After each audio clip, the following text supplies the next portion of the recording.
fin à ce droit d'entrée des 30 € pour l'aide médicale d'État.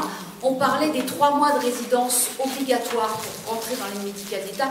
Moi, pour avoir beaucoup de patients dans ma pharmacie qui bénéficient d'aide médicale d'État, on aura tous compris ici que les 3 mois, c'est théorique, c'est 18 mois, voire 2 ans pour l'obtenir, puisque répression ne va pas avec prévention et accès aux soins.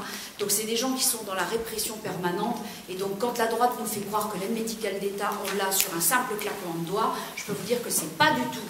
Vous le savez ici, hein, vous êtes presque un public acquis sur ce sujet. C'est évident qu'ils l'ont pas comme ça, d'autant qu'aujourd'hui le gouvernement a mis en place le fait d'interdire aux associations. Moi je travaille beaucoup avec Médecins du Monde et avec ACT UP Toulouse. Je ne sais pas s'il y a des représentants ici d'ACT UP Toulouse, mais ils me connaissent bien, hein, en général. Ils savent que j'ai travaillé avec eux depuis 15 ans. Donc aujourd'hui, les 3 mois, c'est factice, parce qu'au fond, ces gens-là, comme ils sont traqués, ils ne vont certainement pas aller demander leur droit à l'aide médicale d'État. Quand la droite dit « ils viennent ici pour se soigner en France », c'est une connerie monumentale, puisque moins de 6% savent qu'ils sont malades quand ils arrivent sur le territoire français, et que quand ils arrivent sur le territoire français, c'est pour fuir des situations dramatiques chez eux, et pas forcément pour traiter leur maladie. Bon.